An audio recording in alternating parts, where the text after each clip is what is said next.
Good afternoon to all of you. आज FDP के इस संस्करण में हम आपको कुछ एक ऐसे टॉपिक के बारे में डिस्कस करेंगे हम लोग, जो कि आज बड़ा ही हॉट टॉपिक बना हुआ है। संस्थानों में जिस तरीके से एक इनडिसिप्लिन की प्रॉब्लम आ रही है, स्टूडेंट्स की चाहे मार्क्स कम आना हो या फिर उनका अच्छा प्रदर्शन ना करना, इन सब के पीछे क्या वजह है और उस वजह को हम किस तरीके से पकड़ सकते हैं, उसके लिए एक सिस्टम डेवलप किया गया है जिसे कहा जाता है स्टूडेंट मेंटरशिप सिस्टम या स्टूडेंट मेंटरशिप प्रोग्राम। वैसे तो ये सिस्टम जो है वो हायर एजुकेशन के लिए इतना ज़्यादा पॉपुलर नहीं है, बल्कि ये 12th तक के बच्चों के लिए काफ़ी ज़्यादा हेल्पफुल रहा है।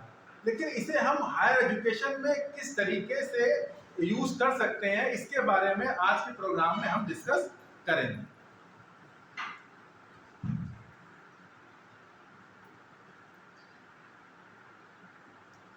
पहला है कि what is mentoring.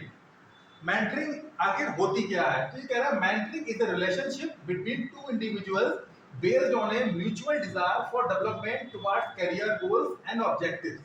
In mentoring relationship, the two individuals are referred as mentor and mentee. Mentoring provides developmental opportunities for both participants. यहाँ पर एक चीज सबसे ज्यादा कॉमन हमें दिखाई पड़ेगी, वो है और इम्पोर्टेंट है, वो है बोथ पार्टिसिपेंट्स। मेंटरिंग की प्रोसेस जो है इसमें दो लोग होते हैं, एक होता है मेंटर, एक होता है मेंटी। ये प्रोसीजर सिर्फ किसी एक बंदे के लिए ही नहीं है। जब मेंटर और मेंटी एक दूसरे के कांटेक्ट में आते हैं तो दोनों एक दूसरे के साथ मिलकर काम करते हैं, तो दोनों का ही इसमें फायदा होता है, ना कि किसी एक का। सर, अब एक बात आती है कि आखिर ये मेंटरशिप का प्रोग्राम चला कहां से। हम बहुत बार नाम सुनते हैं, आप हमारे ग्रुप के मेंटर हैं या सर इस ग्रुप के मेंटर हैं, लेकिन मेंटरशिप का वर्ड आया कहां से? मेंटरशिप की जो शुरुआत थी वो एक्चुअली स्टार्ट हुई थी, the word mentor comes from the Homer's Odyssey. Odyssey एक महाकाव्य है इंग्लिश का, जिसमें थी सबसे पहले ये वर्ड इस्तेमाल करें, उसके थे राजा Odysseus, the king of Ithaca, goes to fight in the Trojan war. Trojan war में लड़ने गए थे, तो उन्होंने while he is away he leaves the care of his household, especially his son Telemachus to mentor। Mentor एक व्यक्ति था जिसके पास जो ओडिसियस थे अपने बेटे टेलीमेकस को छोड़ के चले गए थे, who already served as a teacher and overseer। After the war, Odysseus is condemned to wander for 10 years as he tries to return to his home। Telemachus grows up and goes off in search of his father, and he is accompanied by the goddess of war, Athena, who assumes the guise of mentor। Eventually, Odysseus and Telemachus are reunited and are able to remove the threat to the kingdom। तो जो mentorship का programme है उसमें mentor word है, सबसे पहले Homer के ओडिसी महाकाव्य में लिया गया था। इसमें यह था कि होमर के ओडिसी महाकाव्य में ओडिसियस वहां कर रहे थे, जब वो ट्रोजन वार में लड़ने के लिए गए थे, तो उन्होंने क्या किया, उन्होंने अपने बेटे को, जिसका नाम था टेलीमेकस, एक मेंटर नाम के व्यक्ति थे उनके पास उन्होंने सौंप के गए थे। मेंटर जो टेलीमेकस के मेंटर जो थे, उन्होंने टेलीमेकस की शिक्षा दीक्षा इतने बेहतरीन तरीके से की जिससे कि वो आगे चलकर टेलीमेकस अपने फादर के साथ मिलकर उसने अपने राज्य पे आने वाले सारे खतरों का सामना अच्छे से किया था। इस कहानी से हमें एक बात स्पष्ट रूप से पता लगती है कि मेंटरशिप का काम इस तरीके से है कि मेंटर अपने मेंटी को इस तरीके से समझाए, इस तरीके से पढ़ाए, उसकी शिक्षा दीक्षा इस तरीके से करे जिससे कि वो अपनी जिंदगी में आने वाली समस्याओं, चाहे वो हमारी एजुकेशनल हो, वोकेशनल हो या फिर पर्सनल, उन सारी समस्याओं से अच्छे से लड़ सके। यहाँ पे कह रहा है mentoring in the higher education nearer to guidance and counselling and focuses on issues that are educational issues. Mentoring का जो सबसे पहला काम है वो है एजुकेशनल इश्यूज। एजुकेशनल इश्यूज में क्या होता है, मेंटरिंग का जो कॉन्सेप्ट है उसे आगे चलकर डिस्कस करेंगे किस तरीके से बनता है। तो पहला जो कॉन्सेप्ट है एजुकेशनल इश्यूज। एजुकेशनल इश्यूज को लेके हम बच्चे की मेंटरिंग कर सकते हैं, कैसे, उसे बता सकते हैं कि उसे किस स्ट्रीम में ज्यादा इंटरेस्ट है और किस में उसका कम इंटरेस्ट है, तो उसे कौन सी स्ट्रीम लेनी चाहिए, कौन सी स्ट्रीम नहीं लेनी चाहिए। दूसरा है वोकेशनल। गांधी जी कहते हैं कि शिक्षा को बेरोजगारी के प्रति एक बीमा होना चाहिए। इसी को लेके हम क्या करते हैं, वोकेशनल मेंटरिंग भी करते हैं बच्चे की। वोकेशनल मेंटरिंग में क्या होता है कि हम स्टूडेंट को ये बताते हैं कि किस सब्जेक्ट को पढ़ने के बाद उसके पास कौन कौन से ऐसे एरियाज हैं जिसमें कि वो अच्छा कर सकता है, जिसमें जिसे आगे चल के जॉब मिल सकती है। क्योंकि आज हमारी एजुकेशन जॉब ओरिएंटेड है, इसलिए इस तरीके का मेंटरिंग हमारे लिए फायदेमंद हो सकती है। नेक्स्ट है पर्सनल मेंटरिंग। पर्सनल मेंटरिंग की अगर हम बात करें तो पर्सनल मेंटरिंग भी बेहद जरूरी है। जरूरी नहीं है कि आप लोगों का जो स्टूडेंट है वो सिर्फ और सिर्फ आपसे एजुकेशनल या वोकेशनली ही जुड़ा हो। उसकी बहुत सारी ऐसी प्रॉब्लम्स होती हैं जो पर्सनल होती हैं। पर्सनल प्रॉब्लम्स में अगर हम उसकी फैमिली की तरफ ना जाए तो क्लासरूम में भी बहुत सारी प्रॉब्लम पर्सनल हो सकती हैं। जैसे कि कई बार जब हम ब्लैक बोर्ड पे लिखते हैं तो बहुत सारे स्टूडेंट की आईसाइट वीक होती है और वो देख नहीं पाता है, इसलिए लर्निंग हो नहीं पाती है। इसलिए उसकी और जनरली वो इन बातों को बताता नहीं शर्म की वजह से। हो सकता है कोई स्पेशल चिल्ड्रन हो जो हमारी बात को नहीं समझ पा रहा है, हो सकता है किसी को सुनने में प्रॉब्लम हो, हमारी बात को नहीं सुन पा रहा है, इसके लिए उसकी लर्निंग नहीं हो पाती है। तो ऐसी प्रॉब्लम्स को सॉल्व करने के लिए भी हम पर्सनल मेंटरिंग का भी इस्तेमाल करते हैं। अब एक बात हमारे दिमाग में आती है, यार ये मेंटरिंग और काउंसलिंग कहीं एक ही चीज तो नहीं है, लगती तो वर्ड एक जैसे है कि मेंटरिंग और काउंसलिंग एक जैसे हो। तो यहाँ पर हमने मेंटरिंग और काउंसलिंग को थोड़ा सा उसमें डिफरेंस ढूंढने के लिए कुछ पॉइंट्स हमने रखे हैं जिन्हें कि हम समझ सकते हैं। तो पहला जो उसका हमारा कैरेक्टरिस्टिक है वो टाइप्स ऑफ रिलेशनशिप। कि टाइप्स ऑफ रिलेशनशिप की अगर हम बात करें तो जो मेंटरिंग होती है उसमें इनफॉर्मल रिलेशन हमारा होता है, जबकि काउंसलिंग में फॉर्मल रिलेशन होता है। सबसे मेन इसका देखा जाए तो डिफरेंस यही है कि हम टाइप्स ऑफ रिलेशनशिप, मेंटरिंग की जो रिलेशनशिप है वो इनफॉर्मल है और उसका फॉर्मल है। दूसरा पॉइंट है duration of relationship. Duration of relationship भी हमें मेंटरिंग और काउंसलिंग दोनों को अलग कर देती है। कैसे? ड्यूरेशन रिलेशनशिप में हमारी जो मेंटरिंग होती है वो लॉन्ग टर्म होती है। मेंटरिंग में ये नहीं होता है कि हमने अभी 15 दिन के लिए किसी के मेंटर बने, खत्म हो गए। अगर हमें मेंटर बनना होता है तो हम एक सेमेस्टर के पहले दिन ही बच्चे का एक मेंटर फॉर्म भरवा लेते हैं और हम उसके मेंटर बन जाते हैं। और कम से कम एक सेमेस्टर तक तो रहते हैं, वरना हम 2, 3 साल, 5 साल तक उसके मेंटर रहते हैं। होना यही चाहिए कि जो टीचर किसी एक बच्चे का मेंटर बन जाए वो अगले उसकी पूरी पढ़ाई तक उसका मेंटर बना रहे। दूसरा है हमारी जो काउंसलिंग होती है वो शॉर्ट टर्म होती है। काउंसलिंग में ऐसा नहीं है, काउंसलिंग में मेरे पास अगर कोई स्टूडेंट आता है, मैं उसका काउंसलर हूँ, वो कहता है सर मुझे एडजस्टमेंट की प्रॉब्लम हो रही है क्लास में, तो मैंने उसे सलाह दी और उसने हमारी सलाह मानी, उसके बाद उसने प्रॉब्लम खत्म की, दैट्स ऑल, हमारा रिलेशनशिप खत्म हो गया। हमारी ड्यूरेशन 2 मिनट की थी, 2 घंटे की थी, उसके बाद वो खत्म हो गई। नेक्स्ट है फोकस ऑन रिलेशनशिप। हमारी रिलेशनशिप कैसी है? तो ये कह रहे हैं कि होलिस्टिक रिलेशनशिप। होलिस्टिक रिलेशनशिप की बात करें तो होलिस्टिक का मतलब होता है समग्र, है ना। तो हम अपनी रिलेशनशिप हमारी होलिस्टिक होती है, जबकि हमारी क्या होती है, प्रॉब्लम फोकस्ड। प्रॉब्लम फोकस का मतलब होता है, हमारे कहते हैं काउंसलिंग में प्रॉब्लम फोकस्ड ही रिलेशनशिप होती है।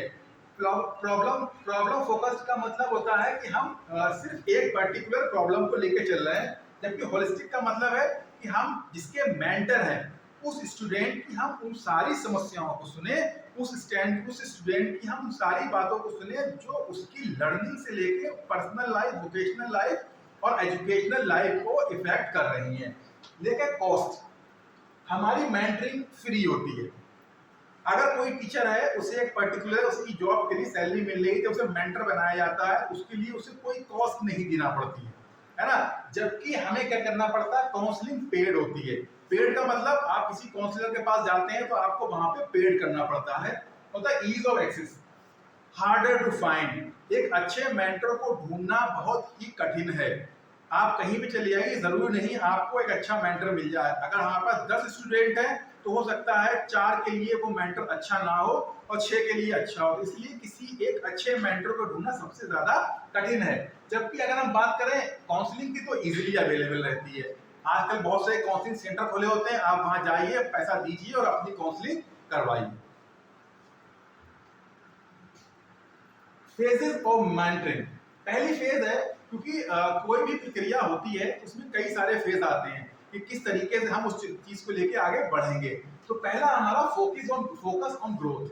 फोकस ऑन ग्रोथ का मतलब यहाँ पर ये है कि हम किसी व्यक्ति को अगर अपना मेंटरशिप में ले रहे हैं, किसी स्टूडेंट को, तो उसकी ग्रोथ पे हम कंटिन्यू फोकस करेंगे। अब ग्रोथ कैसी हो सकती है, उसकी ग्रोथ एकदम पर्सनल अगर हम बात करें तो अगर किसी व्यक्ति की फिजिकल ग्रोथ भी रुक रही है तो ये भी हमारा फर्ज है कि ये भी हमारी ड्यूटी है टीचर मेंटर की कि वो उसे बताए। इसके अलावा एजुकेशनल और वोकेशनल ग्रोथ के बारे में तो उसे अपने स्टूडेंट को बताना ही होगा, स्टूडेंट कहे या मेंटी को बताना ही होगा। Building rapport. बिल्डिंग रैपोर्ट का मतलब होता है कि अगर हम किसी व्यक्ति के मेंटोर हैं तो ये हमारा फर्ज है कि एक सौहार्दपूर्ण माहौल बनाएं। ये तभी बन सकता है जब आप अपने मेंटी को समझें। मेंटी के बारे में अगर आपके पास पूरी नॉलेज नहीं है तो आप कहीं से कहीं तक एक सौहार्दपूर्ण वातावरण में उसके साथ काम नहीं कर सकते हैं। नेक्स्ट है सेटिंग डायरेक्शन। हमें अगर कोई एक एग्जाम्पल लीजिए, बरेली में हम रहते हैं, एक एग्जाम्पल लीजिए, अगर हमसे कोई कहे कि हम किसी से पूछे कि मुझे दिल्ली जाना है तो वो आपसे कहे कि आप बरेली से ईस्ट में चले जाइए और दिल्ली पहुंच जाएंगे, ऐसा नहीं होगा। वो हमसे कहे आपको बरेली से वेस्ट डायरेक्शन पकड़ना पड़ेगा तब आप दिल्ली जाएंगे। तो यही हमारी बात होती है, अगर हमारे डायरेक्शंस हमारे पास नहीं है अपने मेंटी को देने के लिए तो उसकी गाड़ी वहीं की वहीं रुकी रहेगी। तो इसलिए हमें अपने डायरेक्शन को भी सेट करना होगा। चौथा है प्रोग्रेशन। प्रोग्रेशन एक्चुअली क्या है कि जब हम इतनी सारी प्रक्रिया कर लेते हैं तो जाहिर सी बात है हमें कहीं ना कहीं प्रोग्रेस होती हुई मालूम पड़ेगी। जो प्रोग्रेस हो रही है उस प्रोग्रेस के बारे में हमें एक रिकॉर्ड रखना पड़ेगा। नेक्स्ट और लास्ट में मूविंग ऑन। मूविंग ऑन का मतलब है हमें चलते रहना है। चलते रहना का मतलब हमें अपने मेंटी के साथ लगातार संपर्क में रहना है, उसकी एजुकेशनल प्रॉब्लम को सॉल्व करना है, उसकी वोकेशनल प्रॉब्लम को सॉल्व करना है और हो सके तो उसकी पर्सनल प्रॉब्लम को भी हम सॉल्व करें। नेक्स्ट, अब सबसे बड़ी बात आती है कि characteristics of A successful mentor. जिस तरीके से हर व्यक्ति अच्छा टीचर नहीं होता है, जरूरी नहीं है कि हर कोई, हम ये नहीं कह सकते हैं कि कोई टीचर है जिसने कि बहुत अच्छे मार्क्स लेके आया है, बहुत टॉपर रहा है अपने टाइम में, वो अच्छा टीचर बन जाए। टीचर तैयार होता है ना, ऐसा नहीं है कि पैदा नहीं होता है कोई टीचर। तो इसी तरीके से मेंटर होता है कि हमने तो किसी को ही मेंटर बना दिया, लेकिन हम उसकी मेंटोरशिप, उसके अंदर क्या वो क्वालिटी है जो एक मेंटोर में होना चाहिए या नहीं। तो पहली है हमारी बी एक्सेसिबल। हमारा मेंटर इस तरीके से होना चाहिए, या हम ये कहें कि हमें मेंटरिंग इस तरीके से करना चाहिए कि हम हमेशा अपने मेंटीज के लिए अवेलेबल रहें। ऐसा नहीं है कि हमारा मेंटी आया, चाहे उसकी एजुकेशनल प्रॉब्लम हो, चाहे वोकेशनल हो, चाहे उसकी पर्सनल हो, हमारा मेंटी आके हमसे बात करना चाह रहा है और हम उसे टाइम पे टाइम दिए जा रहे हैं, है ना। अगर इससे क्या होगा, इससे हमारे बीच में एक रिपोर्ट नहीं बनेगा, हमारे बीच में एक फाउंडेशन नहीं बनेगी, जो कि किसी अच्छी मेंटरशिप के लिए बहुत जरूरी है। तो अगर आप एक अच्छा मेंटोर बनना चाह रहे हैं तो आपको हर हालत में बच्चों के लिए एक्सेसिबल रहना पड़ेगा, अदरवाइज आप लोगों के बीच में फाउंडेशन कभी भी कनेक्ट नहीं हो पाएगी और आप लोगों के बीच में एक दीवार बनी रहेगी। दूसरा है develop mutual trust and respect. Mutual trust and respect का मतलब है कि हमें एक दूसरे पे विश्वास करना पड़ेगा और एक दूसरे की इज्जत करनी पड़ेगी। कई बार ऐसा होता है कि स्टूडेंट अगर स्टूडेंट आपका है और आपका मेंटी जो है वो आपको अपनी कुछ पर्सनल प्रॉब्लम बताना चाह रहा है ना। अब अगर उसने आपको अपनी पर्सनल प्रॉब्लम बताई और आपने उसकी प्रॉब्लम को सॉल्व नहीं की और साथ ही साथ अपनी फैकल्टी के साथ उसकी मजाक और बनाई और कहीं से ये बात उसे पता लगती है, तो फिर वो जो आपके बीच में म्यूचुअल ट्रस्ट है ना, वो कहीं से भी नहीं बन पाएगा। तो ट्रस्ट डेवलप किया जाता है, यही काम मेंटर और मेंटी का होता है कि हम दोनों लोग मिलकर एक दूसरे के साथ ट्रस्ट डेवलप करते हैं। और रिस्पेक्ट की तो मतलब ये बात है कि अगर आप कहते नहीं इज्जत दोगे तो इज्जत मिलेगी, अगर आप इज्जत दोगे ही नहीं तो इज्जत नहीं मिलेगी।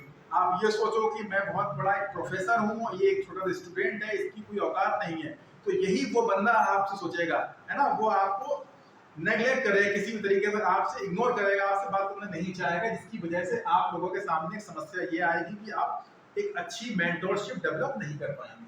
नेक्स्ट है मेंटेन कॉन्फिडेंशियलिटी। जो मैंने अभी पहले बात की थी, कॉन्फिडेंशियलिटी का मतलब ये होता है कि कुछ चीजें ऐसी होती हैं, बच्चे जैसे कि कुछ गर्ल्स होते हैं, गर्ल्स स्टूडेंट जो होते हैं, वो उनकी कुछ अपनी पर्सनल प्रॉब्लम्स होती हैं, तो वो अपनी क्या नाम फीमेल टीचर के साथ ही डिस्कस करना ज्यादा पसंद करती है ना, तो ये उनके पीछे बन सकता है। और कुछ बॉयज की भी अपनी ऐसी पर्सनल प्रॉब्लम होती हैं जिनकी वजह से उनके सामने ये समस्या आती है कि वो किसी भी तरीके से उन बातों को हर किसी के सामने शो नहीं कर सकते हैं, है ना। तो हमें एक कॉन्फिडेंशियलिटी बनानी पड़ेगी जिससे कि कोई भी स्टूडेंट जो भी है वो हमारे साथ मिले और हमसे आके बात करे और अपनी समस्याओं का समाधान की हमसे उम्मीद करे। नेक्स्ट है लिसन एक्टिवली। लिसन एक्टिवली की अगर हम बात करें तो अभी एक चीज मैंने देखी थी, अभी कुछ एक आध दिन पहले एक मीटिंग हुई थी, तो उसमें मैंने अपने एक हमारे कॉलेज के जो एमडी हैं उनकी एक बात सुनी थी जो बहुत अच्छी लगी। उन्होंने कहा लिसन एक्टिवली में कि लिसन एक्टिवली एक्चुअली कोई एजुकेशन से रिलेटेड टॉपिक नहीं है। आप कॉर्पोरेट सेक्टर में चले जाओ, वहां पर इसे एक बहुत ही बड़ा पॉइंट माना जाता है। अगर आप किसी की बात नहीं सुन पाते हैं तो फिर आप एक अच्छे मेंटर नहीं बन पाएंगे।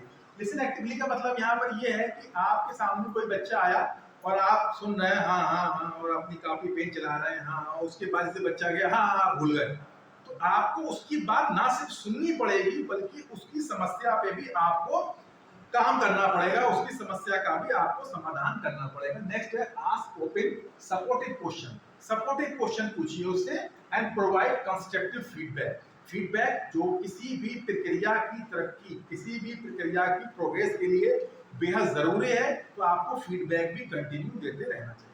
अब ये आएगा rational of implementation of mentoring and higher educational institute. इसमें कुछ लाइन लिखी है, इसका सार मैं आपको बता रहा हूँ।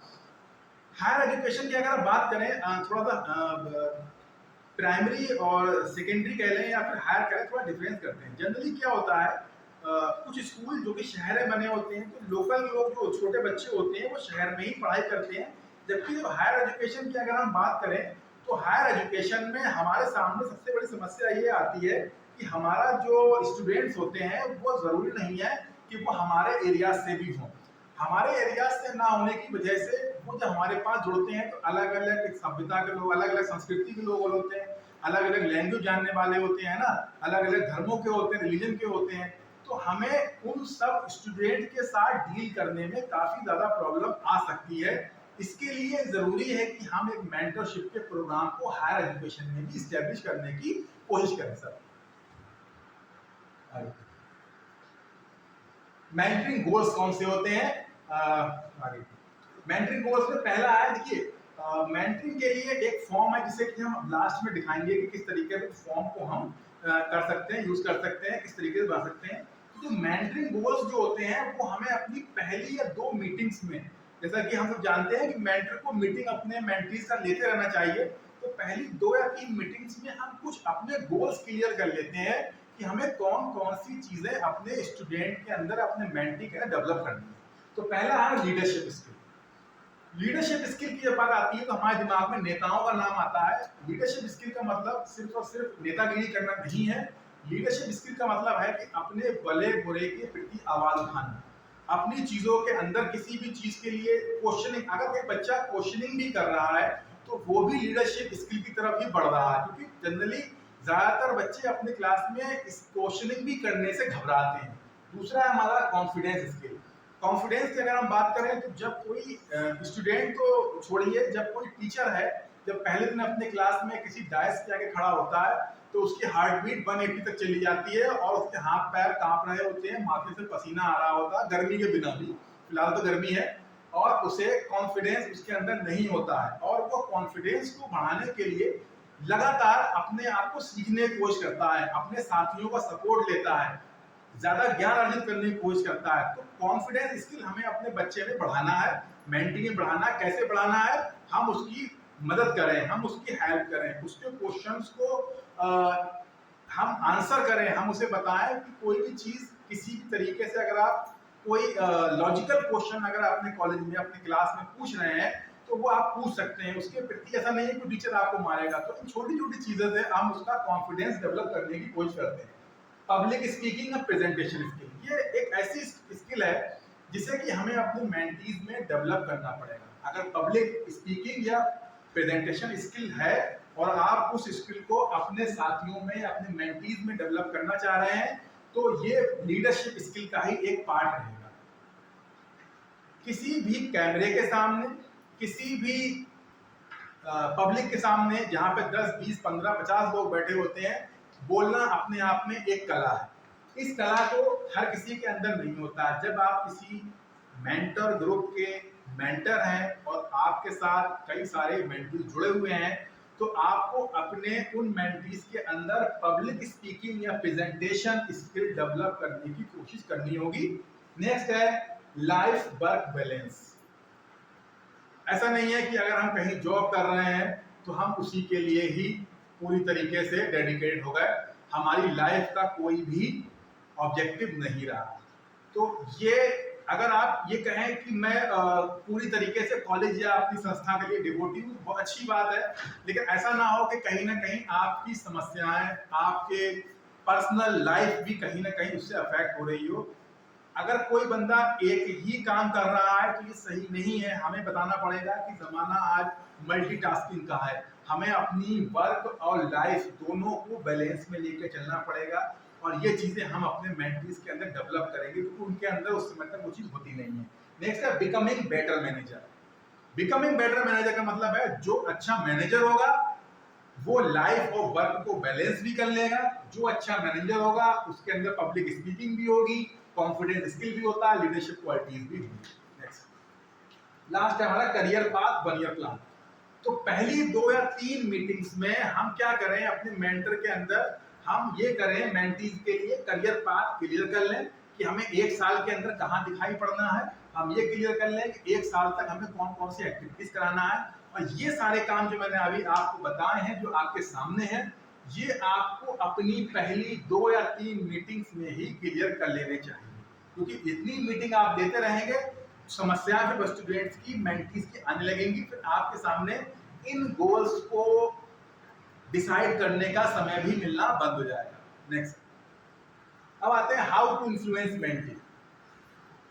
सबसे बड़ी बात तो यही होती है कि जब आप स्टूडेंट्स के साथ रहते हैं तो स्टूडेंट आपको या आपके मेंटी हैं वो कहीं ना कहीं आपसे जुड़ते हैं, जब तभी वो क्या करते हैं, तभी उनके अंदर आपको देख के इन्फ्लुएंस आता है। बहुत सारे टीचर ऐसे होते हैं जिन्हें देख के स्टूडेंट उनकी तरह पढ़ाने लगता है, उनकी तरह बोलने लगता है, उनकी तरह चलने लगता है।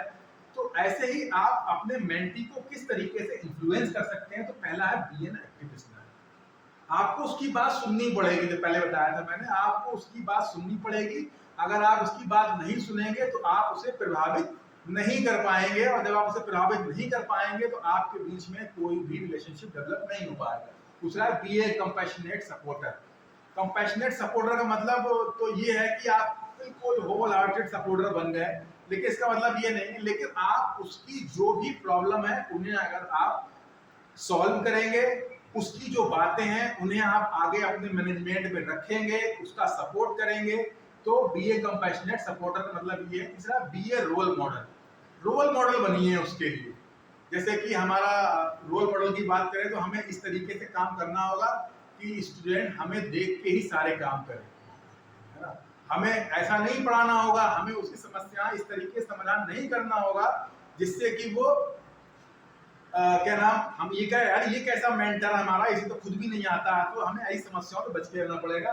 B a work life integration course, जैसे मैंने पहले बताया था। Next be a career advisor. आप उसका करियर एडवाइजर बनेंगे।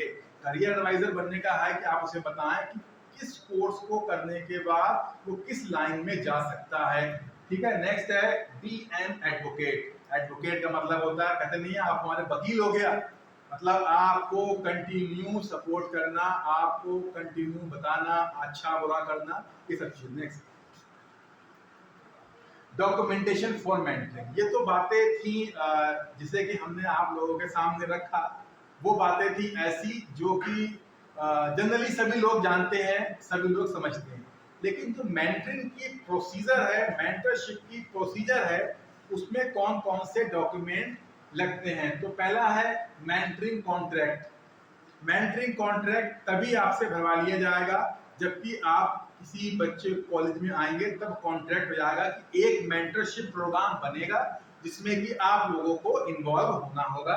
दूसरा है मेंटरिंग एग्रीमेंट। मेंटरिंग एग्रीमेंट आपसे तब फिल करवाया जाएगा जबकि आपका एडमिशन हो चुका होगा और आप मेंटरशिप प्रोग्राम के अंतर्गत आ रहे होंगे। नेक्स्ट है code of conduct. Code of conduct का मतलब होता है कि आप हमारे संस्थान की जो मेंटरशिप प्रोग्राम है उसमें कौन कौन सी ऐसी चीजें हैं जो कि आपके लिए सही हैं, जो कि आपके लिए गलत हैं, किन चीजों को डू और डू नॉट जिसे हम कहते हैं, आपको कौन सी चीजें करनी है और कौन सी चीजें नहीं करनी है, ये सारी चीजें कोड ऑफ कंडक्ट में आएंगी। फिर आएगा मेंटर सेशन लॉग। इसमें ये होगा मेंटर सेशन लॉग, इसमें ये होगा कि आप पूरे सेमेस्टर में जो भी चीजें हुई हैं उसके बारे में अपना रिकॉर्ड रखेंगे। मेंटरिंग सेशन शीट डायरी, इस शीट डायरी में आप डेली जब भी आपकी कोई मीटिंग होगी आप उसके बारे में उन चीजों को रखेंगे। नेक्स्ट, ये एक फॉर्म है। मेरे ख्याल से अगर देखा जाए तो जो हमारी मेंटरशिप प्रोग्राम है उसका फॉर्म है जिसके आप इन क्वेश्चंस के बेस पे अपने स्टूडेंट्स के साथ जोड़ सकते हैं। इसमें आपको फुल नेम है जो कि मेंटी का, यहाँ पे जितनी भी इंफॉर्मेशन है ये सारी इंफॉर्मेशन मेंटी के द्वारा ही फिल की जाएगी। ये फॉर्म हम जब बच्चे का एडमिशन होता है और जैसे मेंटरशिप प्रोग्राम में लाया जाता है तब हम उसे ये वाला फॉर्म दे देते हैं। इस फॉर्म के अंदर full name, programme, school department, home address, phone number, email ID, name of father, education, occupation of parents, types of family, language you know, what are your hobbies, briefly describe your personality, what are you, जो भी चीजें हैं ये सारी चीजें student के साथ बड़ी कॉमन चीजें हैं, लेकिन एज ए मेंटर आपको इन सारी चीजों की नॉलेज होनी चाहिए जिससे कि आप अपने मेंटी को ज्यादा नजदीक से समझ सकें। नेक्स्ट, यहाँ पर है student mentorship programme application form. जब आप किसी भी तरीके से काम करें तो एप्लीकेशन फॉर्म आपको फिल कराना होगा। उसमें क्या होगा, name of mentor and name of mentor mentee, student of first semester. जब आप पहले सेमेस्टर में आएंगे बच्चे उनका हम ले सकते हैं। सिग्नेचर, इसमें बच्चे का सीरियल नंबर पड़ेगा, इसमें बच्चे का नाम आ जाएगा और नेम ऑफ मेंटी, इसमें मेंटर का नाम आएगा, इसमें नेम ऑफ मेंटी जो स्टूडेंट आएंगे उनका नाम आ जाएगा। यहाँ पे सिग्नेचर और नोडल ऑफिसर। नोडल ऑफिसर कौन बनेगा इसमें? नोडल ऑफिसर को ये कहा जाता है यूजीसी के द्वारा कि जो आईक्यूएसी का हेड है, जो आईक्यूएसी का काम कर रहा है उसे ही जनरली ले सकते हैं। वैसे तो हमारे अपने पे हमारे कॉलेज के कहते हैं कॉन्स्टिट्यूशन है जो कोड ऑफ कंडक्ट है उस पर डिपेंड करता है कि वो किसे बनाना चाहे बना सकता है। दूसरा है signature of the head of the department, उस साइड में signature of the head department क्या जाएंगे। दूसरा है student mentorship programme departmental consolidate form. ये जो दो फॉर्म बताया मैंने, ये पहला जो फॉर्म था वो स्टूडेंट के द्वारा फिल किया जाएगा और दूसरा जो फॉर्म है ये फॉर्म फिल किया जाएगा स्टूडेंट के द्वारा ही, लेकिन वो फिल करवाया जाएगा टीचर के द्वारा या फिर जो भी एचओडी होगा वो करवाएगा। तो तीसरा फॉर्म है ये कंसोलिडेटेड फॉर्म। कंसोलिडेटेड फॉर्म का मतलब क्या है, इसमें हम सीरियल नंबर करेंगे फैकल्टी 1 जो भी है एटसेट्रा हमारी, उस फैकल्टी के बाद हम जाके उसमें सारे बच्चों के नाम दे देंगे। ये बच्चे इनके पास है। फैकल्टी 2 इस तरीके से signature of HOD and signature of the nodal officer. Next, how become a successful mentor. ये हमारा how become a successful mentor की अगर हम बात करें तो मैनेज द रिलेशनशिप। हमें अपने रिलेशनशिप को हर हालत में बच्चे के साथ जोड़ना पड़ेगा तभी हम कर पाएंगे। एनकरेज द मेंटी, बच्चे को प्रोत्साहन आप लगातार देते रहेंगे।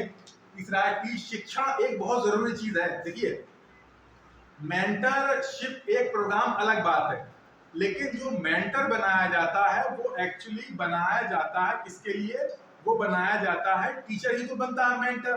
तो अगर आपकी टीचिंग ही अच्छी नहीं है, अगर आप बच्चों को अपनी टीचिंग के थ्रू ही बच्चों को इन्फ्लुएंस नहीं कर पा रहे हैं, तब आपके सामने समस्या ये रहेंगी कि आप बच्चों को एक अच्छा मेंटर नहीं बन पाएंगे। Offer mutual respect, respond to learner need, students की नीड क्या है इनके बारे में आप करेंगे। Thank you.